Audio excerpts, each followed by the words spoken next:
Hello students, welcome to Panchajanya IAS. ನಾನು ನವೀನ್ ಕುಮಾರ್. ಇವತ್ತಿನ the Hindu ಪತ್ರಿಕೆಯ ವಿಶ್ಲೇಷಣೆಗೆ ನಿಮಗೆಲ್ಲರಿಗೂ ಸ್ವಾಗತ. ಮೊದಲಿಗೆ ಒಂದು ಪ್ರಕಟಣೆ ಇದೆ. ನಾಳೆಯಿಂದ ಏಪ್ರಿಲ್ 6ರ ತನಕ ಹಿಂದೂ ವಿಶ್ಲೇಷಣೆ ಇರೋದಿಲ್ಲ. ಅದರ ಬಗ್ಗೆ ನೀವು ಚಿಂತೆ ಮಾಡಬೇಕಾಗಿಲ್ಲ. ಏಪ್ರಿಲ್ 7ರಿಂದ ನಾವು ಇಷ್ಟು ದಿನ ಬಿಟ್ಟು ಹೋಗಿತ್ತಲ್ವ, ಈ ಎಲ್ಲವನ್ನ ಸಹ ಕವರ್ ಮಾಡ್ಕೊಳ್ತಾ ಹೋಗ್ತೇವೆ. ಹಾಗಾಗಿ ಅದರ ಬಗ್ಗೆ ಯಾವುದೇ ಯೋಚನೆ ಮಾಡಬೇಡಿ. ಅದಾದ ನಂತರ ನಾವು ಎಲ್ಲವನ್ನ ಕವರ್ ಮಾಡ್ತೇವೆ. ಇವತ್ತಿನ ಮುಖ್ಯ ಅಂಶಗಳನ್ನು ನೋಡೋದಾದ್ರೆ, the judiciary between a rock and hard place movement.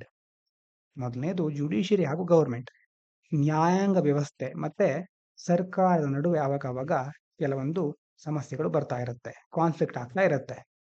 The government and judiciary often disagree over how judges R appointed. ಈಗ ನ್ಯಾಯಾಂಗ ವ್ಯವಸ್ಥೆಯಲ್ಲಿ ನ್ಯಾಯಾಧೀಶರನ್ನ ಹೇಗೆ ನೇಮಕಾತಿ ಮಾಡ್ಕೊಳ್ತಾರೆ ಅನ್ನೋದ್ರ ಬಗ್ಗೆ ಸರ್ಕಾರದ ಒಪಿನಿಯನ್ ಒಂಥರ ಇರುತ್ತೆ, ಮತ್ತೆ ಜುಡಿಷಿಯರಿ ಇನ್ನೊಂದು ತರಹದ ಅಭಿಪ್ರಾಯವನ್ನು ವ್ಯಕ್ತಪಡಿಸ್ತಾ ಇರುತ್ತೆ. ಗವರ್ಮೆಂಟ್ ವಾಂಟ್ಸ್ ಮೋರ್ ಕಂಟ್ರೋಲ್, ಸರ್ಕಾರಕ್ಕೆ ಇನ್ನೂ ಹೆಚ್ಚು ನಿಯಂತ್ರಣ ಬೇಕು ಅಂತ ಅದು ಬಯಸ್ತಾ ಇದೆ. But the judiciary insist on maintaining it's independence. ಆದ್ರೆ ಜುಡಿಷಿಯರಿ ಏನ್ ಹೇಳ್ತಾ ಇದೆ, ಸರ್ಕಾರಕ್ಕೆ ನಿಯಂತ್ರಣ ಕೊಟ್ಬಿಟ್ರೆ ತನ್ನ ಸ್ವಾತಂತ್ರ್ಯಕ್ಕೆ ಧಕ್ಕೆ ಆಗುತ್ತೆ, ಹಾಗಾಗಿ ನಾವು ಅದಕ್ಕೆ ಒಪ್ಪೋದಿಲ್ಲ ಅಂತ ನ್ಯಾಯಾಂಗ ವ್ಯವಸ್ಥೆ ಹೇಳುತ್ತೆ. Governments power move. The government try to delay or block certain judicial decisions. ಅಂತಂದ್ರೆ ಸರ್ಕಾರ ಅಷ್ಟಕ್ಕೆ ಸುಮ್ಮನಾಗೋದಿಲ್ಲ. ಈ ಜುಡಿಷಿಯಲ್ ಸಂಬಂಧಪಟ್ಟ ಹಾಗೆ ಕೆಲವೊಂದು ನಿರ್ಣಯಗಳನ್ನ ಕೈಗೊಳ್ಬೇಕಾದ್ರೆ, ಅಪಾಯಿಂಟ್ಮೆಂಟ್ ಮಾಡಬೇಕಾದ್ರೆ ಏನಾಗುತ್ತೆ, ಕ್ರಿಯೇಟಿಂಗ್ ಟೆನ್ಷನ್. ಸರ್ಕಾರ ಬೇರೆ ಬೇರೆ ರೀತಿ ತನ್ನ ಅಧಿಕಾರವನ್ನ ಬಳಸ್ಕೊಂಡು ಇನ್ನಷ್ಟು ಟೆನ್ಷನ್ ಅನ್ನ ಕ್ರಿಯೇಟ್ ಮಾಡ್ತಾ ಇರುತ್ತೆ. This raises concerns about political influence in the judiciary. ಇದರಿಂದಾಗಿ ಈ ಜುಡಿಷಿಯರಿಯಲ್ಲೂ ಸಹ, ಅಂತಂದ್ರೆ ನ್ಯಾಯಾಂಗ ವ್ಯವಸ್ಥೆಯಲ್ಲೂ ಸಹ ಈ ಸರ್ಕಾರಗಳು, ರಾಜಕೀಯ ಪಕ್ಷಗಳು ಹಸ್ತಕ್ಷೇಪ ಮಾಡ್ತಾ ಇದೆಯಲ್ವಾ ಅನ್ನುವಂತ ಕಳವಳ ವ್ಯಕ್ತ ಆಗುತ್ತೆ. Collegium system debate.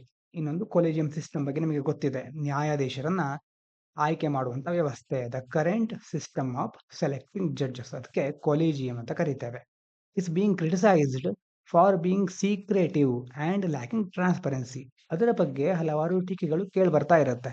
ಮುಖ್ಯವಾಗಿ ಅಲ್ಲಿ ಅವರ ಆಯ್ಕೆಯನ್ನ ಗೌಪ್ಯವಾಗಿ ಮಾಡ್ತಾರೆ, ಜನರಿಗೆ ಯಾವ ಒಂದು ಆಧಾರದ ಮೇಲೆ ಆಯ್ಕೆ ಮಾಡಿದ್ರು ಅನ್ನೋದನ್ನ ಹೇಳೋದಿಲ್ಲ, ಮತ್ತೆ ಟ್ರಾನ್ಸ್ಪರೆನ್ಸಿ, ಪಾರದರ್ಶಕತೆ ಇಲ್ಲ ಈ ಒಂದು ವ್ಯವಸ್ಥೆಯಲ್ಲಿ ಅನ್ನುವಂತ ಟೀಕೆಗಳು ಪದೇ ಪದೇ ಕೇಳಿ ಬರ್ತಾ ಇರುತ್ತೆ. But on alternative system is not clearly established. ಹಾಗಾದ್ರೆ ಕೊಲಿಜಿಯಂ ಬೇಡ ಅಂತಂದ್ರೆ ಬೇರೆ ಯಾವ ವ್ಯವಸ್ಥೆ ಇದೆ ಹಾಗಾದ್ರೆ ಅನ್ನುವಂಥ ಪ್ರಶ್ನೆ ಸಹ ಬಂದ್ರೆ ಅದಕ್ಕೆ ಯಾವುದೇ ಉತ್ತರ ಇಲ್ಲ. ಕೊಲಿಜಿಯಂಗೆ ಬದಲಾಗಿ ಬೇರೆ ಏನ್ ಮಾಡಬೇಕು ಅನ್ನೋದ್ರ ಬಗ್ಗೆ ಯಾರೂ ಏನು ಅಭಿಪ್ರಾಯವನ್ನ ವ್ಯಕ್ತಪಡಿಸೋದಿಲ್ಲ. ಇನ್ನು corruption in appointments. There are worries about corruption in selection of ಜಡ್ಜಸ್ಗಳನ್ನ ನೇಮಕ ಮಾಡಬೇಕಾದ್ರೂ ಅದರಲ್ಲೂ ಸಹ ಭ್ರಷ್ಟಾಚಾರ ಆಗ್ಬೋದು ಅನ್ನುವಂತ ಎಷ್ಟೋ ಕಾಳಜಿಗಳಿದೆ. Ensuring transparency and accountability it crucial for fair judicial system. ಯಾವುದೇ ವ್ಯವಸ್ಥೆ ಇರಲಿ, ಅದರಲ್ಲಿ ಏನಿರಬೇಕು, ಅಕೌಂಟಬಿಲಿಟಿ. ಅಲ್ಲಿ ಇರುವಂತಹ ಅಧಿಕಾರಿಗಳಾಗಿರ್ಬಹುದು, ಜಡ್ಜಸ್ಗಳಾಗಿರ್ಬಹುದು, ಅಥವಾ MLA MP ಗಳಾಗಿರ್ಬಹುದು, ಅವರಿಗೆ ಟ್ರಾನ್ಸ್ಪರೆನ್ಸಿ ಮುಖ್ಯವಾಗಿ ಬೇಕಾಗಿರುತ್ತೆ. ಅಂತಂದ್ರೆ ಪಾರದರ್ಶಕತೆಯನ್ನು ಅವರು ಸರಿಯಾಗಿ ನಿರ್ವಹಿಸಬೇಕಾಗಿರುತ್ತೆ. ಅದೇ ರೀತಿ ಅಕೌಂಟಬಿಲಿಟಿ, ತಮ್ಮ ಎಲ್ಲಾ ಕಾರ್ಯಗಳ ಹೊಣೆಗಾರಿಕೆಯನ್ನ ಸರಿಯಾಗಿ ನಿರ್ವಹಿಸಬೇಕಾಗುತ್ತೆ. Need to reform. Experts believe that judicial reforms are needed to balance government involvement while keeping judiciary independent and fair. ಅಂದ್ರೆ ಜುಡಿಷಿಯರಿಯನ್ನ ಅದಕ್ಕೆ ಬೇಕಾದಷ್ಟು ಸ್ವಾತಂತ್ರ್ಯವನ್ನು ಸಹ ಕೊಡಬೇಕು, ಅದೇ ರೀತಿ ಅದು ನ್ಯಾಯಯುತವಾಗಿಯೂ ಇರಬೇಕು. ಈ ಒಂದು ವಿಷಯಕ್ಕೆ ಸಂಬಂಧಪಟ್ಟ ಹಾಗೆ ಜುಡಿಷಿಯಲ್ ರಿಫಾರ್ಮ್ಗಳು, ನ್ಯಾಯಾಂಗ ವ್ಯವಸ್ಥೆಯಲ್ಲಿ ಹೊಸ ಹೊಸ ಸುಧಾರಣೆಗಳನ್ನ ತರಬೇಕು. ಆ ಮೂಲಕ ಗೌರ್ಮೆಂಟ್ ಮತ್ತೆ ಜುಡಿಷಿಯರಿ ಎರಡರ ನಡುವೆ ಒಂದು ಸಮತೋಲನವನ್ನ ಕಾಯ್ದುಕೊಳ್ಳುವ ರೀತಿಯಲ್ಲಿ ಸರ್ಕಾರ ಅಥವಾ ಎಲ್ಲಾ ವ್ಯವಸ್ಥೆಗಳು ಮುಂದಾಗಬೇಕು. ಇದು ಮೊದಲನೇ ಆರ್ಟಿಕಲ್. ಇನ್ನು ಎರಡನೇದು, US defence ties, India needs to keep its eyes open. Defence dependency ಅಂತಂದ್ರೆ India's dependence on foreign weapons. ಭಾರತ ಶಸ್ತ್ರಾಸ್ತ್ರಗಳಿಗೋಸ್ಕರ ಬೇರೆ ದೇಶಗಳ ಮೇಲೆ ಹೆಚ್ಚು ಅವಲಂಬಿತ ಹಾಕೊಂಡಿದೆ. India still relies a lot on other countries, especially Russia and the US. ಅದರಲ್ಲೂ ಮುಖ್ಯವಾಗಿ ರಷ್ಯಾ ಹಾಗೂ ಅಮೆರಿಕದ ಮೇಲೆ ಹೆಚ್ಚು ಅವಲಂಬಿತರಾಗಿದ್ದೇವೆ ನಾವು ಫಾರ್ ಇಟ್ಸ್ ಮಿಲಿಟರಿ ಇಕ್ವಿಪ್ಮೆಂಟ್. ನಮ್ಮ ಶಸ್ತ್ರಾಸ್ತ್ರಗಳ ಒಂದು ಬೇಡಿಕೆ ಅಥವಾ ಪೂರೈಕೆಗೋಸ್ಕರ ಅವರ ಮೇಲೆ ನಾವು ಅವಲಂಬಿತರಾಕೊಂಡಿದ್ದೇವೆ. This creates risk in case of political tensions. ಆದ್ರೆ ಕೆಲವೊಂದ್ಸಲ ಏನಾಗ್ಬಿಡುತ್ತೆ, ಅಲ್ಲಿ ಬೇರೆ ಯಾವುದೋ ರಾಜಕೀಯ ಪಕ್ಷ ಅಧಿಕಾರನ ವಹಿಸ್ಕೊಂಡು ಬಿಟ್ಟಿರುತ್ತೆ, ಅದರಿಂದಾಗಿ ಉದ್ವಿಗ್ನತೆ ಸೃಷ್ಟಿಯಾಗುತ್ತೆ. ಇದು ಮಿಲಿಟರಿ ಶಸ್ತ್ರಾಸ್ತ್ರಗಳ ಪೂರೈಕೆಯ ಮೇಲೂ ಪರಿಣಾಮವನ್ನು ಬೀರಬಹುದು. growing US-India defense ties. US and India are working together more closely on defense deals. ಈಗ ಪ್ರಸ್ತುತ ಸಂದರ್ಭದಲ್ಲಿ ಅಮೆರಿಕ ಮತ್ತೆ ಭಾರತದ ನಡುವಿನ ಒಂದು ರಕ್ಷಣಾ ಒಪ್ಪಂದಗಳು, ತಂತ್ರಜ್ಞಾನ ಹಂಚಿಕೆ ಹೀಗೆ ಒಳ್ಳೆಯ ರೀತಿಯಲ್ಲಿ ರಕ್ಷಣಾ ರಕ್ಷಣೆಗೆ ಸಂಬಂಧಪಟ್ಟಂತ ಬೇರೆ ಬೇರೆ ಸಂಬಂಧಗಳು ಚೆನ್ನಾಗಿ ಮುಂದುವರ್ಕೊಂಡು ಹೋಗ್ತಾ ಇದೆ. ಅದರಲ್ಲೂ ಮುಖ್ಯವಾಗಿ ಡಿಫೆನ್ಸ್ ಡೀಲ್ಸ್, ರಕ್ಷಣಾ ಒಪ್ಪಂದ, ಟೆಕ್ನಾಲಜಿ ಶೇರಿಂಗ್, ತಂತ್ರಜ್ಞಾನವನ್ನ ಹಂಚಿಕೆ ಮಾಡಿಕೊಳ್ಳೋದು, ಯಾವುದೋ ಒಂದು ವೆಪನ್ಗಳನ್ನ ಅಥವಾ ರಾಕೆಟ್ಗಳನ್ನ, ಅದೇ ರೀತಿ ಬೇರೆ ಬೇರೆ ಡಿಫೆನ್ಸ್ ರಿಲೇಟೆಡ್ ವೆಪನ್ಗಳನ್ನ ಹೇಗೆ ಡೆವಲಪ್ ಮಾಡೋದು ಅನ್ನುವಂಥ ಟೆಕ್ನಾಲಜಿಯನ್ನ ಶೇರ್ ಮಾಡ್ಕೊಳ್ಳುತ್ತೆ ಅಮೆರಿಕ ಭಾರತದ ಜೊತೆ. ಅಂಡ್ ಮಿಲಿಟರಿ ಎಕ್ಸೈಸಸ್, ಜಂಟಿ ಶಸ್ತ್ರಾಭ್ಯಾಸ ಅಂತ ಹೇಳ್ತೇವಲ್ವಾ, ಆ ರೀತಿ ಎರಡೂ ದೇಶಗಳ ಸೈನಿಕರು ಅಥವಾ ಬೇರೆ ಬೇರೆ ಸೇನೆಯ ವಿಭಾಗಗಳು ಒಟ್ಟಿಗೆ ಸೇರಿ ಅಭ್ಯಾಸಗಳನ್ನು ನಡೆಸುತ್ತವೆ. ಗ್ರೋವಿಂಗ್ ಸ್ಟ್ರಾಂಗರ್ ಕೋಆಪರೇಷನ್, ಈ ಮೂಲಕ ಎರಡು ದೇಶಗಳ ನಡುವೆ ರಕ್ಷಣಾ ಸಂಬಂಧ ತುಂಬಾ ಚೆನ್ನಾಗಿದೆ ಅಂತ ನಮಗೆ ತಿಳಿಯುತ್ತೆ. Challenges in trusting the US, ಆದ್ರೆ ಅಮೆರಿಕವನ್ನ ಯಾವಾಗಲೂ ನಾವು ನಂಬ್ಕೊಳ್ಳಿಕ್ಕೆ ಆಗಲ್ಲ. ಯಾಕಂತಂದ್ರೆ US has a history of changing it's policies based on its interest. ತನಗೆ ಬೇಕಾದಾಗ ತನ್ನ ಪಾಲಿಸಿಗಳನ್ನ ಅಮೆರಿಕ ಚೇಂಜ್ ಮಾಡ್ಕೊಳ್ತಾನೆ ಇರುತ್ತೆ. ಅದಕ್ಕೆ ತನ್ನ ಲಾಭ ಮುಖ್ಯ. ಹಾಗಾಗಿ ಯಾವ ಕಡೆ ಲಾಭ ಬರುತ್ತೋ ಆ ಕಡೆ ಅದು ವಾಲುತ್ತೆ. So India must be careful and not depend too much on any one country. ಹಾಗಾಗಿ ಭಾರತ ಏನ್ ಮಾಡಬೇಕು, ಬಹಳ ಕೇರ್ಫುಲ್ ಆಗಿರಬೇಕು, ಜಾಗರೂಕತೆಯಿಂದ ಇರಬೇಕು, ಮತ್ತೆ ಯಾವುದೇ ಒಂದು ದೇಶದ ಮೇಲೆ ಅಗತ್ಯಕ್ಕಿಂತ ಹೆಚ್ಚಾಗಿ ಅವಲಂಬಿತ ಆಗಬಾರದು. ಒಂದು ಪಾರ್ಟ್ನರ್ಶಿಪ್ ಅಂಡ್ ಡಿಪೆಂಡೆನ್ಸಿ, ಎರಡರ ನಡುವೆ ಡಿಫರೆನ್ಸ್ ಇದೆ.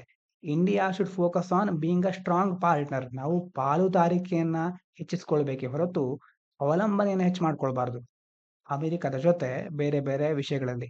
US rather than becoming a depend on military supplies, ಶಸ್ತ್ರಾಸ್ತ್ರಗಳ ಸರಬರಾಜು, ಎನ್ಶೂರಿಂಗ್ ಇಟ್ಸ್ ಸ್ಟ್ರಾಟಜಿಕ್ ಇಂಡಿಪೆಂಡೆನ್ಸ್. ನಮ್ಮ ಯಾವುದೋ ಒಂದು ವಿಷಯಕ್ಕೆ ಸಂಬಂಧಪಟ್ಟ ಹಾಗೆ, ನಮ್ಮ ಸೆಕ್ಯೂರಿಟಿ, ನಮ್ಮ ಎಕಾನಮಿ, ನಮ್ಮ ಭದ್ರತೆ, ಈ ಎಲ್ಲಾ ವಿಷಯಗಳಿಗೆ ಸಂಬಂಧಪಟ್ಟ ಹಾಗೆ ನಮಗೆ ಯಾವುದು ಮುಖ್ಯ ಅನ್ನೋದನ್ನ ನಾವು ಸರಿಯಾಗಿ ನಮಗೆ ಮೊದಲೇ ಅದು ಗೊತ್ತಿರಬೇಕು. ಹಾಗೆ ಗೊತ್ತಿದ್ರೆ ಮಾತ್ರ ನಾವು ಮುಂದೆ ನಮಗೆ ಹೆಲ್ಪ್ ಆಗುವಂತ ನಿರ್ಧಾರಗಳನ್ನು ತೆಗೆದುಕೊಳ್ಬಹುದು. ಹೀಗಾದಾಗ ಮಾತ್ರ ನಮ್ಮ ಸಾರ್ವಭೌಮತೆ, ಸಾವರ್ನಿಟಿ, ಮತ್ತೆ ನಮ್ಮ ರಕ್ಷಣೆ, ಸುರಕ್ಷತೆ ಇದೆಲ್ಲ ಸಹವನ್ನ ಮೇಂಟೈನ್ ಮಾಡ್ಕೊಂಡು ಹೋಗಬಹುದು. ಇಲ್ಲದೆ ಇದ್ರೆ ಯಾವುದೋ ಒಂದು ದೇಶದ ಮೇಲೆ ಡಿಪೆಂಡ್ ಆಗ್ಬಿಡ್ತೇವೆ. ಆ ದೇಶದಲ್ಲಿ ಏನಾದ್ರೂ ದೊಡ್ಡ ಘಟನೆ ಆಗುತ್ತೆ, ಸೊ ಆ ದೇಶದ ಪಾಲಿಸಿಯಲ್ಲಿ ಚೇಂಜಸ್ ಆಗುತ್ತೆ. ಹೀಗಾಗ್ಬಿಟ್ರೆ ಭಾರತಕ್ಕೆ ಅದರಿಂದ ಪ್ರಾಬ್ಲಮ್ ಶುರು ಆಗುತ್ತೆ.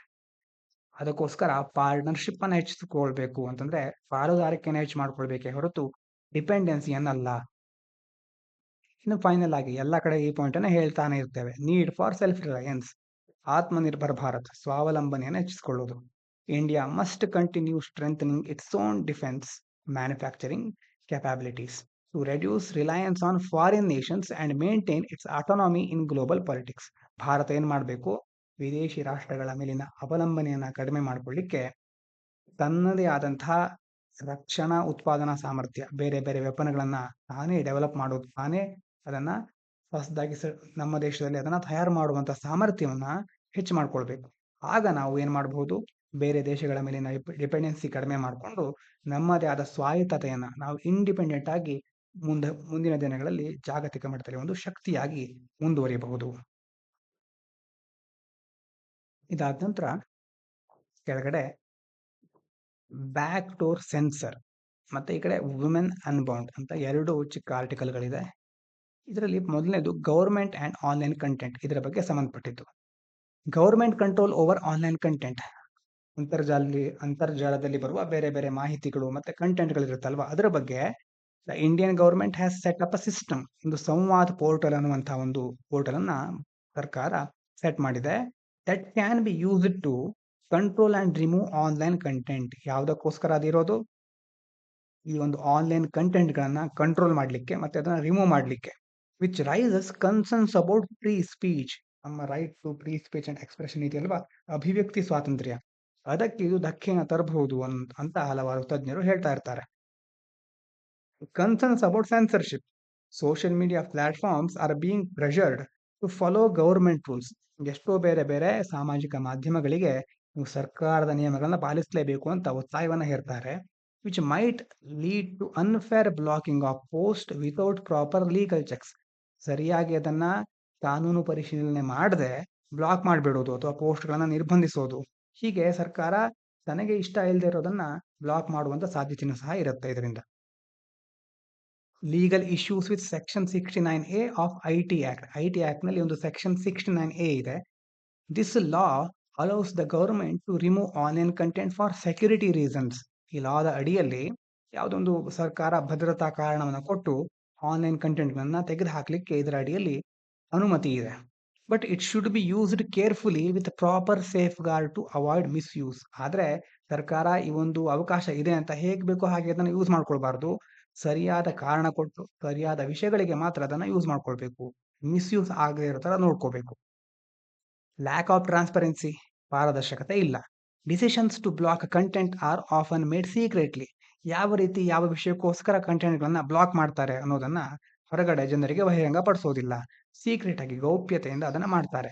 Without public explanation are independent over site, ಅಥವಾ ಯಾವುದೇ ಒಂದು ಇಂಡಿಪೆಂಡೆಂಟ್ ಆಗಿ ಸರ್ಕಾರ ಅಥವಾ ಯಾವುದೇ ಒಂದು ಪಕ್ಷಪಾತ ಇಲ್ಲದೆ ಬೇರೆ ಯಾವುದೋ ಒಂದು ಇಂಡಿಪೆಂಡೆಂಟ್ ಆಗಿರುವಂತಹ ಸ್ವತಂತ್ರ ಸಂಸ್ಥೆಗೂ ಸಹ ಅದನ್ನ ವಹಿಸೋದಿಲ್ಲ. ಜನರಿಗೂ ಗೊತ್ತಾಗೋದಿಲ್ಲ, ಮತ್ತೆ ಬೇರೆ ಯಾವ ಸಂಸ್ಥೆಗಳು ಅದನ್ನ ಪರಿಶೀಲನೆ ಮಾಡೋದಿಲ್ಲ. Which makes it harder to ensure fairness. ಹಾಗಾಗಿ ಅಲ್ಲಿ ನ್ಯಾಯಯುತವಾಗಿ ಎಲ್ಲಾ ಪ್ರಕ್ರಿಯೆಗಳು ನಡೆದಿದೆಯಾ ಅನ್ನೋದನ್ನ ನಾವು ಖಚಿತಪಡಿಸ್ಕೊಳ್ಳಿಕ್ಕೆ ಸಾಧ್ಯ ಆಗೋದಿಲ್ಲ. ಏನಾಗಬೇಕು? ನೀಡ್ ಫಾರ್ ಬೆಟರ್ ರೆಗ್ಯುಲೇಷನ್ಸ್, ಉತ್ತಮ ನಿಯಂತ್ರಕ ಕ್ರಮಗಳನ್ನು ಕೈಗೊಳ್ಳಬೇಕು. Courts and experts suggest that India should create a more transparent and fair system for regulating online content. ಈ ಅಂತರ್ಜಾಲದಲ್ಲಿ ಬರುವ ಬೇರೆ ಬೇರೆ ಕಂಟೆಂಟ್ಗಳನ್ನ ಸರಿಯಾಗಿ ನಿಯಂತ್ರಿಸಲಿಕ್ಕೆ ಕೋರ್ಟ್ ಮತ್ತೆ ಬೇರೆ ಬೇರೆ ತಜ್ಞರು ಏನ್ ಹೇಳ್ತಾ ಇದ್ದಾರೆ, ಭಾರತದಲ್ಲಿ ಇನ್ನಷ್ಟು ಪಾರದರ್ಶಕವಾದಂತಹ ಮತ್ತು ನ್ಯಾಯಯುತವಾದ ಒಂದು ವ್ಯವಸ್ಥೆನ ಕ್ರಿಯೇಟ್ ಮಾಡಬೇಕು. Ensuring that freedom of speech is not ಅನ್ಫೇರ್ಲಿ restricted. ನಮ್ಮ ಅಭಿವ್ಯಕ್ತಿ ಸ್ವಾತಂತ್ರ್ಯವನ್ನ ಅನ್ಯಾಯದ ಮೂಲಕ ಹತ್ತಿಕ್ಕಲಿಕ್ಕೆ ಬಿಡಬಾರದು. ಯಾವುದೇ ಒಂದು ಸರ್ಕಾರ ಅಥವಾ ಯಾವುದೇ ಒಂದು ಸಂಸ್ಥೆ ಅದನ್ನ ನಮ್ಮ ಮೇಲೆ ಆ ರಿಸ್ಟ್ರಿಕ್ಷನ್ ಅನ್ನ ಹಾಕದೇ ಇರೋ ತರ ನೋಡ್ಕೊಳ್ಬೇಕು ಅಂತ ಇದರಲ್ಲಿ ಹೇಳ್ತಾ ಇದ್ದಾರೆ. ಈ ಕಡೆ ಐತಲ್ವಾ ವುಮೆನ್ ಅನ್ಬೌಂಡ್, ಮಹಿಳೆಯರ ಕೆಲವು ಸಮಸ್ಯೆಗಳನ್ನ ಬಗ್ಗೆ ನಮಗೆ ತಿಳಿಸ್ತಾ ಇದೆ. Women feel unsafe in public spaces. ಸಾರ್ವಜನಿಕ ಸ್ಥಳಗಳಲ್ಲಿ ಮಹಿಳೆಯರು ಇನ್ನೂ ಸಹ ಅಸುರಕ್ಷತೆಯನ್ನ ಅನುಭವಿಸ್ತಾ ಇದ್ದಾರೆ. Despite strict laws, women still face danger in public places like buses and trains, making them afraid to move freely. Bus ಮತ್ತೆ ಟ್ರೈನ್ ಹೀಗೆ ಹಲವಾರು ಸಾರ್ವಜನಿಕ ಸ್ಥಳಗಳಲ್ಲಿ ಮಹಿಳೆಯರು ಮುಕ್ತವಾಗಿ ಸಂಚರಿಸಲಿಕ್ಕೆ ಆಗ್ತಾ ಇಲ್ಲ. Recent crimes highlight the issue. Cases of assault, harassment and even violence against women in public transport show how unsafe these spaces can be. ಅಂದ್ರೆ ಇನ್ನೂ ಸಹ ಎಷ್ಟೋ ಮಹಿಳೆಯರ ಮೇಲೆ ಹಲ್ಲೆ, ಕಿರುಕುಳ, ಹಿಂಸಾಚಾರದ ಪ್ರಕರಣಗಳು ಹೆಚ್ಚಾಗ್ತಾನೆ ಇದೆ. ಹಾಗಾಗಿ ಎಷ್ಟು ಸೇಫ್ ಆಗಿದೆ ಮಹಿಳೆಯರಿಗೆ ಅನ್ನೋದನ್ನು ನಾವು ಇನ್ನೂ ಸಹ ಕರೆಕ್ಟ್ ಆಗಿ ತಿಳ್ಕೊಳ್ಳಿಕ್ಕೆ ಆಗ್ತಾ ಇಲ್ಲ. ಇನ್ನಷ್ಟು ಕಠಿಣವಾದ ಕ್ರಮಗಳನ್ನು ಕೈಗೊಳ್ಳಬೇಕಾಗತ್ತೆ. ಮಹಿಳೆಯರು ಸುರಕ್ಷಿತವಾಗಿ ಮುಕ್ತವಾಗಿ ಸಂಚರಿಸಲಿಕ್ಕೆ ಈ ಒಂದು ವ್ಯವಸ್ಥೆಯಲ್ಲಿ ಅವಕಾಶಗಳು ಇಲ್ಲ ಅಂತ ಈ ಆರ್ಟಿಕಲ್ ಅಲ್ಲಿ ಹೇಳ್ತಾ ಇದ್ದಾರೆ. ಮುಂದಿನ ಅಂಶ societies failure to protect women. ಯಾಕೆ ಹೀಗಾಗ್ತಾ ಇದೆ? While society claims to support women. ಸಮಾಜ ಯಾವಾಗಲೂ ಹೇಳ್ತಾ ಇರುತ್ತೆ, ನಾವು ಮಹಿಳಾವಾದಿಗಳು ಅಥವಾ ಮಹಿಳೆಯರ ಪರವಾಗಿ ಇದ್ದೇವೆ, ಮಹಿಳೆಯರು ಮುಂದೆ ಬರಬೇಕು, ಮಹಿಳಾ ಸಬಲೀಕರಣ ಆಗಬೇಕು ಅಂತೆಲ್ಲ ಮಾತಾಡ್ತಾ ಇರ್ತಾರೆ ಹಲವಾರು ಜನರು ಸಮಾಜದಲ್ಲಿ. But it often blames them instead of ensuring their safety. ಆದ್ರೆ ಇಂತಹ ದುರ್ಘಟನೆಗಳಾದಾಗ ಬೇರೆ ಒಂದು ವ್ಯವಸ್ಥೆಗಳ ಬಗ್ಗೆ ತಲೆ ಕೆಡಿಸ್ಕೊಳ್ಳದೆ ಮಹಿಳೆಯರನ್ನೇ ಹೆಚ್ಚು ಬ್ಲೇಮ್ ಮಾಡ್ತಾರೆ. Forcing them to stay home for protection. ನಿಮಗೆ ರಕ್ಷಣೆ ಬೇಕು ಅಂದ್ರೆ ಮನೇಲಿ ಉಳ್ಕೊಳ್ಳಿ, ನೀವು ಹೊರಗೆ ಬಂದಿದ್ದೇ ತಪ್ಪು ಈ ಸಂದರ್ಭದಲ್ಲಿ ಅಂತ ಅವರ ಮೇಲೆ ಬ್ಲೇಮ್ ಮಾಡ್ತಾರೆ ಅಂತ ಇಲ್ಲಿ ಹೇಳ್ತಾ ಇದ್ದಾರೆ. Legal system needs stronger action. ಸರಿಯಾದ ಕಾನೂನು ಕ್ರಮಗಳು ಬೇಕು. Some court judgments fail to recognise the serious of harassment. ನಿನ್ನೆ ನೋಡಿದ್ವಲ್ವಾ ಇದರ ಬಗ್ಗೆ. ಅಲಹಾಬಾದ್ ಹೈಕೋರ್ಟ್ ನಲ್ಲಿ ಏನಾಗಿದೆ, ಮಹಿಳೆಯ ಕೈ ಹಿಡಿದು ಎಳೆದಿರೋದು ರೇಪ್ ಅಟೆಂಪ್ಟ್ ಅಲ್ಲ ಅಂತ ಅವ್ರು ಹೇಳ್ತಾ ಇದ್ದಾರೆ. ಅದಕ್ಕೆ ಸುಪ್ರೀಂ ಕೋರ್ಟ್ ಆ ನಿರ್ಧಾರವನ್ನ ತಡೆ ಹಿಡಿದಿದೆ. ಅದೇ ರೀತಿ ಅಂದ್ರೆ ಇಲ್ಲಿ ಹೇಳ್ತಾ ಇರೋದು, ಕೆಲವೊಂದು ಕೋರ್ಟ್ ಜಡ್ಜ್ಮೆಂಟ್ಗಳು ಸಹ ಮಹಿಳೆಯರ ಮೇಲೆ ಆಗ್ತಿರೋ ದೌರ್ಜನ್ಯವನ್ನ ಸರಿಯಾಗಿ ಪರಿಗಣಿಸ್ತಾ ಇಲ್ಲ. Showing the need for better legal responses to crimes against women.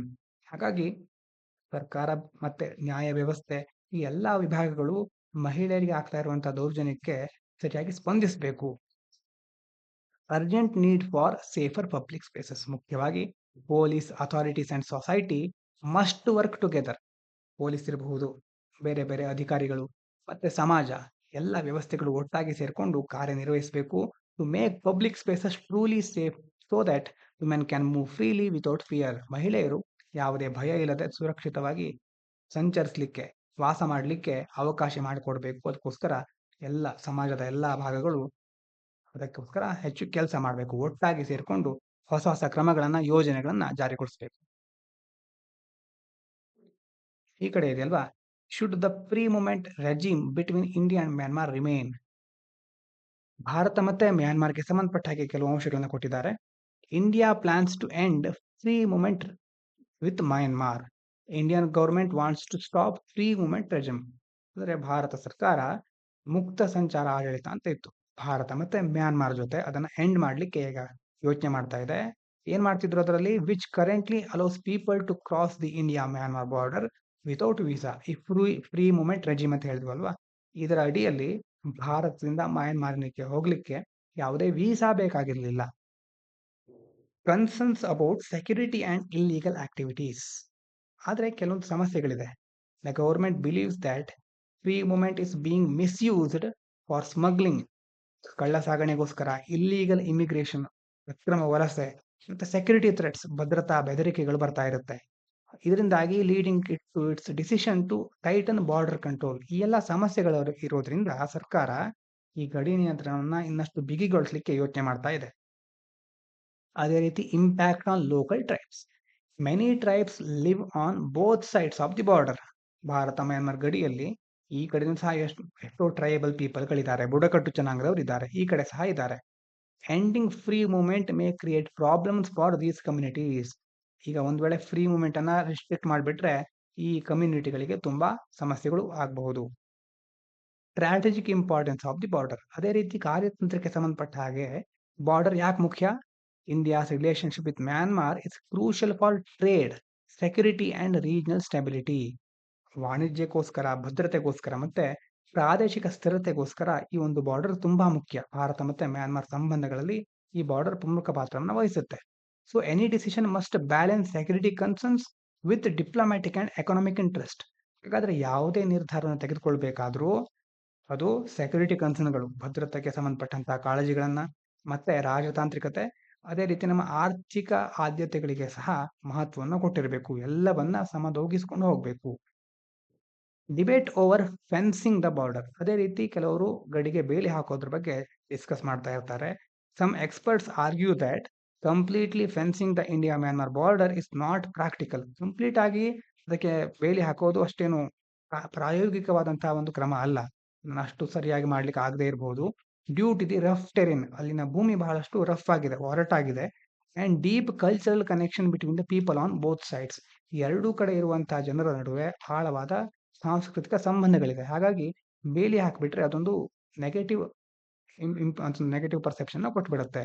ಅವರಲ್ಲಿ ಬೇರೆ ಬೇರೆ ತಮ್ಮನ್ನ ದೂರ ಇಡ್ತಿದ್ದಾರೆ. ಹಾಗಾಗಿ ಈ ಒಂದು ಬೇಲಿಯ ಮೂಲಕ ತಮ್ಮನ್ನ ಬೇರೆ ಬೇರೆ ಮಾಡ್ತಾ ಇದ್ದಾರೆ ಅನ್ನುವಂತಹ ಒಂದು ಪರ್ಸೆಪ್ಷನ್, ಆ ಒಂದು ಭಾವನೆ ಅವರಲ್ಲಿ ಮೂಡಬಹುದು. ಇದಾದ ನಂತರ ಕೆಳಗಡೆ access to abortion, fetal viability and the loss thereof. Women are caught in the crossfire.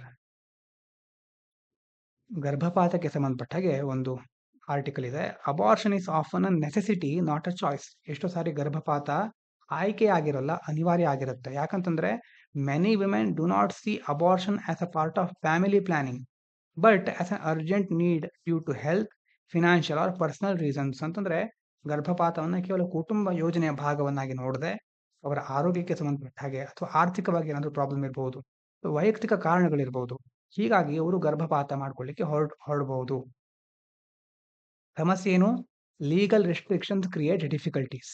While the law allows abortion under certain conditions. ಕಾನೂನಿನ ಪ್ರಕಾರ ಕೆಲವು ಸಂದರ್ಭಗಳಲ್ಲಿ ಗರ್ಭಪಾತಕ್ಕೆ ಅನುಮತಿ ಇದೆ. Many women face delays and obstacles in accessing safe procedures. ಆದರೆ ಹಲವಾರು ಮಹಿಳೆಯರಿಗೆ ಕಾನೂನಿನ ಸೌಲಭ್ಯಗಳನ್ನ ಪಡ್ಕೊಂಡು ಗರ್ಭಪಾತವನ್ನ ಮಾಡ್ಕೊಳ್ಳಿಕ್ಕೆ ಬೇರೆ ಬೇರೆ ಪ್ರೊಸೀಜರ್ಗಳಿರುತ್ತಲ್ವಾ, ಅದರಲ್ಲಿ ಅದನ್ನ ಪಡ್ಕೊಳ್ಳಿಕ್ಕೆ, ಆ ಒಂದು ಪ್ರೊಸೀಜರ್ ನಡೀಲಿಕ್ಕೆ ತುಂಬಾ ಹೊತ್ತು ಬೇಕಾಗ್ತಾ ಇದೆ, ವಿಳಂಬ ಆಗ್ತಾ ಇದೆ. ಮತ್ತೆ ಅದರಲ್ಲಿ ಹಲವಾರು ಆಬ್ಸ್ಟ್ಯಾಕಲ್ಸ್ಗಳು, ಅಡೆತಡೆಗಳು ತುಂಬಾ ಇದೆ. Doctors and hospitals hesitate. Medical professionals sometimes refuse to perform abortions due to fear of legal trouble. ಎಷ್ಟೋ ಸಾರಿ ಈ ಡಾಕ್ಟರ್ಗಳು ಮತ್ತೆ ವೈದ್ಯಕೀಯ ಸಿಬ್ಬಂದಿಗಳು ಏನ್ ಮಾಡ್ತಾರೆ, ಕಾನೂನಿನಿಂದ ಅವರಿಗೆ ಏನಾದ್ರು ತೊಂದರೆ ಆಗಬಹುದು, ಮತ್ತೆ ಅವರಿಗೆ ಕೆಲವೊಂದು ವೈಯಕ್ತಿಕ ನಂಬಿಕೆಗಳಿರಬಹುದು. ಹೀಗಾಗಿ ಗರ್ಭಪಾತ ಮಾಡಲಿಕ್ಕೆ ಹಿಂಜರಿತಾರೆ. Personal beliefs making it harder for women to get help. ಹೀಗಾಗಿ ಮಹಿಳೆಯರಿಗೆ ಬೇಕಾದಾಗ ಸಹಾಯವನ್ನು ಪಡ್ಕೊಳ್ಳಿಕ್ಕೆ ಆಗೋದಿಲ್ಲ. Fetal viability is a key issue. The debate over abortion often focuses on how long a fetus can survive outside the womb. ಅಂತಂದ್ರೆ ಈ womb ಅಂತಂದ್ರೆ ನಮ್ಮ ಈಗ ಮಹಿಳೆಯರಲ್ಲಿ ಗರ್ಭಾಶಯ ಇರುತ್ತಲ್ವಾ, ಆ ಗರ್ಭಾಶಯದ ಹೊರಗೆ ಭ್ರೂಣ ಎಷ್ಟು ಕಾಲ ಬದುಕಲಿಕ್ಕೆ ಸಾಧ್ಯ ಇದೆ ಅನ್ನೋದ್ರ ಮೇಲೆ ಈ ಗರ್ಭಪಾತದ ಕುರಿತಾಗಿ ಚರ್ಚೆ ಮಾಡ್ತಾರೆ ಎಷ್ಟೋ ಸಾರಿ. ಅಂತಂದ್ರೆ ಗರ್ಭಪಾತ ಮಾಡಿದ್ಮೇಲೆ ಅಥವಾ ಒಂದು ವೇಳೆ ಗರ್ಭದಿಂದ ಹೊರಗಡೆ ಮಗು ಎಷ್ಟು ಹೊತ್ತು ಬದುಕಬಹುದು ಅನ್ನೋದ್ರ ಮೇಲೆ ಗರ್ಭಪಾತದ ಬಗ್ಗೆ ಕೆಲವೊಂದು ಸಾರಿ ಚರ್ಚೆಗಳನ್ನ ಮಾಡ್ತಾರೆ. ಈ ಒಂದು ಚರ್ಚೆಯಲ್ಲಿ ಕೆಲವೊಂದು ಇಶ್ಯೂಗಳನ್ನ ಅವರು ಕನ್ಸಿಡರ್ ಮಾಡೋದಿಲ್ಲ. But this does not always match the realities of women's health needs. ಮಹಿಳೆಯರ ಆರೋಗ್ಯದ ಸಂಬಂಧಪಟ್ಟ ಹಾಗೆ ಎಷ್ಟೋ ಸಾರಿ ಕೆಲವು ಅಂಶಗಳನ್ನ ಇವರು ಪರಿಗಣಿಸೋದೇ ಇಲ್ಲ. ಅವರಿಗೆ ಏನ್ ಮುಖ್ಯ, ಅವರ ಆರೋಗ್ಯದ ಮೇಲೆ ಯಾವ ಪರಿಣಾಮವನ್ನು ಉಂಟು ಮಾಡಬಹುದು ಅನ್ನೋದನ್ನ ಚರ್ಚೆ ಮಾಡೋದಿಲ್ಲ. The need for clear and supportive policies. ಹಾಗಾದ್ರೆ ಏನಾಗಬೇಕು? To truly help women, laws should focus on making abortion safe, accessible, and free from unnecessary restrictions or moral judgments. ಹಾಗಾಗಿ ಗರ್ಭಪಾತಕ್ಕೆ ಸಂಬಂಧಪಟ್ಟ ಹಾಗೆ ಸ್ಪಷ್ಟವಾದ ಬೆಂಬಲ ನೀತಿಗಳ ಅಗತ್ಯ ಇದೆ. ಸುರಕ್ಷಿತವಾಗಿರಬೇಕು, ಮತ್ತೆ ಕೈಗೆಟುಕುವಾಗಿರಬೇಕು, ಎಲ್ಲರಿಗೂ ಅದರ ಆಕ್ಸೆಸ್ ಸಿಗಬೇಕು, ಸರಿಯಾದ ಸಂದರ್ಭದಲ್ಲಿ ಸಿಗಬೇಕು, ಮತ್ತೆ ಅದರ ಮೇಲೆ ಇರುವ ಅನಗತ್ಯ ನಿರ್ಬಂಧಗಳನ್ನು ತೆಗೆದುಹಾಕಬೇಕು, ಮತ್ತೆ ಬೇರೆ ಬೇರೆ ರೀತಿಯಲ್ಲಿ ಅವರಿಗೆ ಮುಕ್ತವಾಗಿ ಆ ವ್ಯವಸ್ಥೆಯನ್ನು ಉಪಯೋಗಿಸ್ಕೊಳ್ಳಿಕ್ಕೆ ಸಹಾಯ ಆಗಬೇಕು. ಕೆಲವೊಂದು ಸಾರಿ ಈಗ ಏನಾಗಿರುತ್ತೆ, ಮಾರಲ್ ಜಡ್ಜ್ಮೆಂಟ್ಸ್ ಅಂತಂದ್ರೆ ನೈತಿಕವಾಗಿ ಅವರ ಮೇಲೆ ಪ್ರಶ್ನೆಗಳು ಎದುರಾಗಬಹುದು, ಕಳಂಕಗಳು ಎದುರಾಗಬಹುದು. ಇದನ್ನ ಸಹ ಸರಿಯಾಗಿ ನಿರ್ವಹಿಸಲಿಕ್ಕೆ ಬೇರೆ ಬೇರೆ ಕ್ರಮಗಳನ್ನ ಕೈಗೊಳ್ಳಬೇಕು. ಕೊನೆಯದಾಗಿ dangers in adolescence and the cinema of radicalisation. ಇಲ್ಲೊಂದು ಅದ್ಭುತವಾದ ವಾಕ್ಯ ಇದೆ ನೋಡಿ. There is an old truism that the most dangerous thing in the world is a bored young man. ಒಂದು ಹಳೆಯ ನಂಬಿಕೆ ಏನ್ ಹೇಳುತ್ತೆ ಅಂತಂದ್ರೆ, ಜಗತ್ತಿನಲ್ಲಿ ಅತ್ಯಂತ ಅಪಾಯಕಾರಿಯಾದ ಅಂಶ ಯಾವುದು ಅಂತಂದ್ರೆ ಬೋರ್ ಆಗಿರುವಂತಹ ಯುವ ಜನತೆ, ಬೋರ್ಡ್ ಯಂಗ್ ಮ್ಯಾನ್. ಇಲ್ಲಿ ಯಂಗ್ ಮ್ಯಾನ್ ಅಂತ ಕರೆದ್ರೆ ನಾವು ಈಗಿನ ಕಾಲದಲ್ಲಿ ಯುವ ಜನತೆ ಅಂತ ಹೇಳ್ಬಹುದು. ಅಂದ್ರೆ ಬೋರ್ ಆಗಿರುತ್ತಲ್ವಾ, ಬೋರ್ ಆಗಿ ಸುಮ್ಮನೆ ಕೂತ್ಕೊಳ್ಳೋದು ಅಥವಾ ಮನಸ್ಸಿಗೆ ಬಂದದನ್ನ ಮಾಡ್ತಾ ಇರೋದು. ಈ ಬೇಸರಗೊಂಡಂತಹ ಯುವ ಜನತೆ ಇದೆಯಲ್ವಾ, ಇದು ಅತ್ಯಂತ ಅಪಾಯಕಾರಿ. ಇದು ಆ ಓಲ್ಡ್ ಟ್ರೂಯಿಸಮ್ ಅಂತಂದ್ರೆ ಹಳೆಯ ಒಂದು ನಂಬಿಕೆ. ಈಗ ಅದನ್ನ ಹೇಗೆ ಚೇಂಜ್ ಮಾಡಬಹುದು? In the 21st century we have discovered that second most dangerous thing is, ಎರಡನೇ ಅತ್ಯಂತ ಅಪಾಯಕಾರಿ ಅಂಶ ಯಾವುದು ಅಂತಂದ್ರೆ bored young man with an internet connection. ಬೇಸರಗೊಂಡಿರುವಂತಹ ಯುವಜನತೆಗೆ ಒಂದು ವೇಳೆ ಇಂಟರ್ನೆಟ್ ಸಂಪರ್ಕ ದೊರಕ್ಬಿಟ್ರೆ ಏನಾಗ್ಬಿಡುತ್ತೆ, ಈಗ ಮಂಗನ ಕೈಯಲ್ಲಿ ಮಾಣಿಕ್ಯ ಅಂತ ಹೇಳ್ತಾರಲ್ವ, ಆ ರೀತಿ. ಅಂತಂದ್ರೆ ಅವರು ಅದನ್ನು ಹೇಗೆ ಬೇಕಾದ್ರೂ ಯೂಸ್ ಮಾಡ್ಕೊಳ್ಬಹುದು, ಮತ್ತೆ ಇಂಟರ್ನೆಟ್ ಅವರ ಮೇಲೆ ಅವರನ್ನ ಮ್ಯಾನಿಪುಲೇಟ್ ಮಾಡ್ಲಿಕ್ಕೆ ಕಾಯ್ತಾ ಇರುತ್ತೆ. ಈ ಒಂದು ಸ್ಟೇಟ್ಮೆಂಟ್ ಅನ್ನ ನೀವು ಎಸ್ಸೆಗಳಲ್ಲಿ ಬಳಸ್ಕೋಬಹುದು, ಸರಿಯಾಗಿ ನೋಟ್ ಮಾಡಿ ಇಟ್ಕೊಳ್ಳಿ. Internet can lead young man into harmful beliefs. ಅಂದ್ರೆ ಇಂಟರ್ನೆಟ್ ಅಲ್ಲಿ ಬೇರೆ ಬೇರೆ ಹಲವಾರು ರೀತಿಯ ಹಾನಿಕಾರಕ ವಿಷಯಗಳಿದೆ.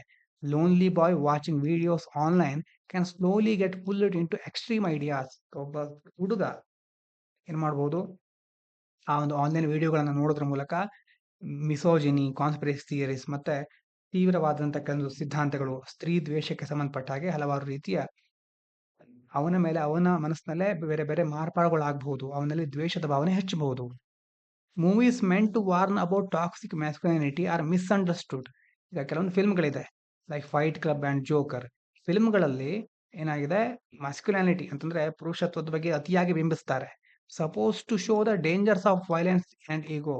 ಅಂತಂದ್ರೆ ಅದರಲ್ಲಿ ಈ ಒಂದು ವೈಲೆನ್ಸ್, ಮುಖ್ಯವಾಗಿ ಹಿಂಸೆ ಅಥವಾ ಅಹಂಕಾರದಿಂದ ಏನೇನು ಅಪಾಯ ಆಗುತ್ತೆ ಅನ್ನೋದನ್ನ ತೋರಿಸೋ ಬದಲು ಅದರಲ್ಲಿ ಆ ಪುರುಷತ್ವದ ವೈಭವೀಕರಣ ಮಾಡ್ತಾರೆ. ಅದನ್ನ ಏನ್ ಮಾಡ್ತಾರೆ ಕೆಲವರು, but some people see them as inspiration instead. ಕೆಲವರಿಗೆ ಅದರಿಂದ ಸ್ಫೂರ್ತಿ ಬಂದ್ಬಿಡುತ್ತೆ. ಅಂದ್ರೆ ವಿಲನ್ಗಳನ್ನ ಸ್ಫೂರ್ತಿಯಾಗಿ ತೆಗೆದುಕೊಳ್ಳುವಂತಹ ಒಂದು ಕಾಲ ಬಂದ್ಬಿಟ್ಟಿದೆ. Algorithms push people toward more extreme content. ಇನ್ನು ಅಲ್ಗಾರಿದಮ್ಗಳು ಅಂತಂದ್ರೆ ಇಂಟರ್ನೆಟ್ ಆ್ಯಪ್ಗಳಿರುತ್ತೆ, ಇನ್ಸ್ಟಾಗ್ರಾಮ್, ಫೇಸ್ಬುಕ್ ಯಾವುದೇ ಇರಬಹುದು. ಅವರಿಗೆಲ್ಲ ಏನು, ಅವರ ಉದ್ದೇಶ ಏನು, ನಿಮ್ಮನ್ನ ಹೆಚ್ಚು ಹೊತ್ತು ಅದರಲ್ಲಿ ತೊಡಗಿಸ್ಕೊಂಡಿರೋದು. ನೀವು ಯಾವುದನ್ನ ಹೆಚ್ಚು ಹೊತ್ತು ನೋಡ್ತೀರೋ ಅಂತಹ ವಿಷಯಗಳನ್ನೇ ಅವರು ಪದೇ ಪದೇ ನಿಮಗೆ ತೋರಿಸ್ತಾ ಹೋಗ್ತಾರೆ. ಹಾಗೆ ತೋರಿಸೋದ್ರಿಂದ ನಿಮಗೆ ಇನ್ನಷ್ಟು ಇಂಟ್ರೆಸ್ಟ್ ಬರುತ್ತೆ, ಇನ್ನಷ್ಟು ಏನೋ ತಾನೇನೋ ದೊಡ್ಡದನ್ನು ತಿಳ್ಕೊಳ್ತಾ ಇದ್ದೀನಿ ಅನ್ನುವಂಥ ಒಂದು ಭಾವನೆ ಮೂಡ್ತಾ ಹೋಗುತ್ತೆ. ಆಮೇಲೆ ಅದನ್ನ ನೋಡಿ ನೀವು ಮಾರನೇ ದಿನ ಅದರ ಬಗ್ಗೆ ಯೋಚನೆ ಮಾಡಿದ್ರೆ ನಿಮ್ಗೆ ಯಾವುದೇ ಒಂದು ನಿರ್ಧಾರಕ್ಕೆ ಬರ್ಲಿಕ್ಕೆ ಸಾಧ್ಯ ಆಗುದಿಲ್ಲ. ಆಮೇಲೆ ಕೆಲವೊಬ್ಬರಿಗೆ ಗಿಲ್ಟ್ ಫೀಲ್ ಆಗುತ್ತೆ. ಅಂತಂದ್ರೆ ಎಲ್ಲ ವೇಸ್ಟ್ ಆಗ್ಬಿಟ್ಟು, ಎಲ್ಲ ಟೈಮ್ ವೇಸ್ಟ್ ಆಗಿಬಿಡ್ತಲ್ಲ ಇದರಿಂದ ಅಂತ ಅನ್ಸ್ಲಿಕ್ಕೆ ಶುರು ಆಗುತ್ತೆ.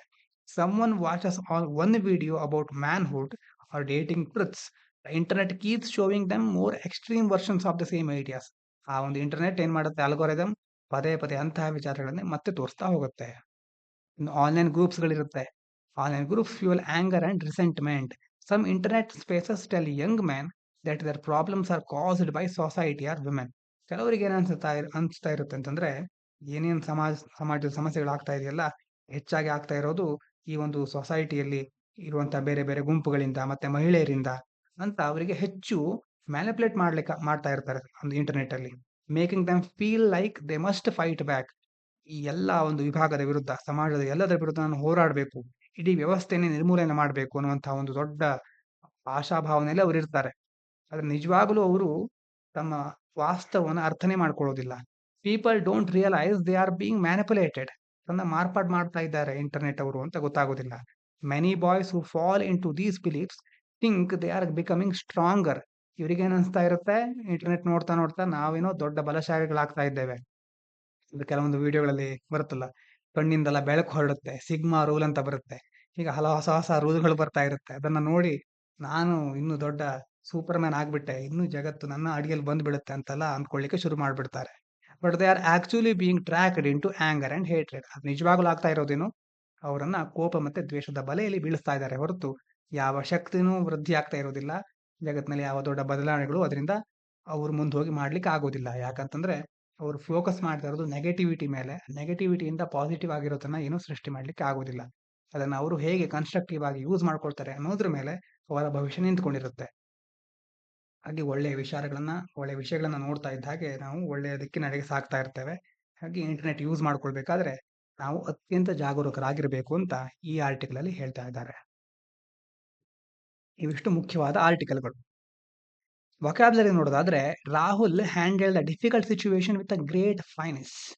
ಫೈನೆಸ್ ಅಂತಂದ್ರೆ ಸ್ಕಿಲ್, ಎಕ್ಸ್‌ಪರ್ಟೈಸ್. ತುಂಬಾ ನಿಪುಣತೆಯಿಂದ, ಚಾತುರ್ಯತೆಯಿಂದ ಡಿಫಿಕಲ್ಟ್ ಸಿಚುಯೇಷನ್ ಅನ್ನ, ಕಷ್ಟದ ಪರಿಸ್ಥಿತಿಯನ್ನ ತುಂಬಾ ಚೆನ್ನಾಗಿ ಹ್ಯಾಂಡಲ್ ಮಾಡ್ದ. Making sure no one got hurt. ಅದರಿಂದ ಯಾರಿಗೂ ಹರ್ಟ್ ಆಗ್ಲಿಲ್ಲ ಅನ್ನೋದನ್ನ ಖಚಿತಪಡಿಸಿಕೊಂಡ.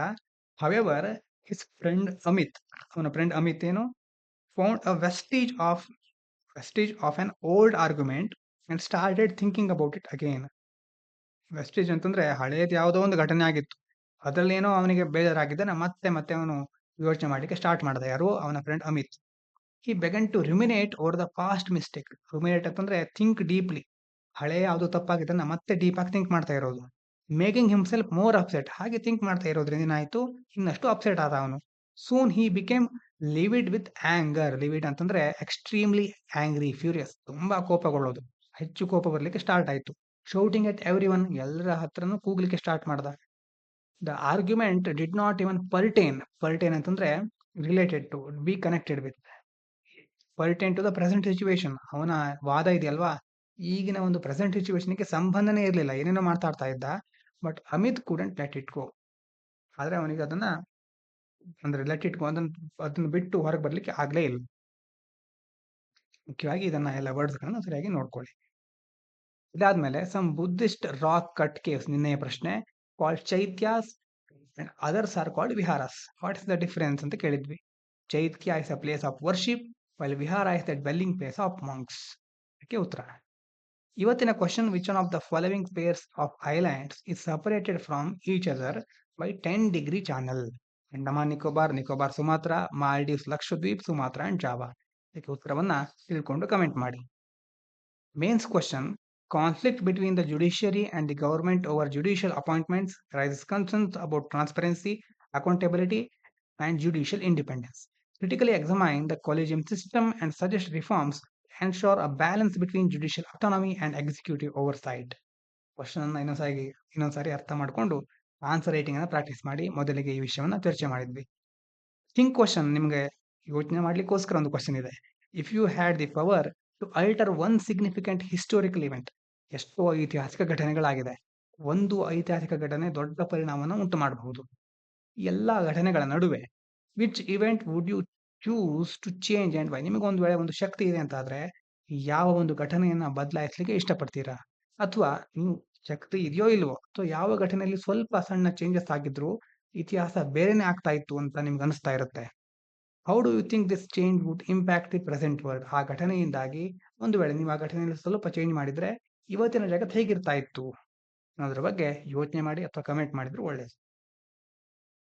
ಇವಿಷ್ಟು ಇವತ್ತಿನ ಮುಖ್ಯ ವಿಚಾರಗಳು. ಮೊದಲೇ ಹೇಳಿದ ಹಾಗೆ ನಾಳೆಯಿಂದ ಏಪ್ರಿಲ್ 6 ತನಕ ಯಾವುದೇ ಹಿಂದೂ ತರಗತಿಗಳು ಇರೋದಿಲ್ಲ.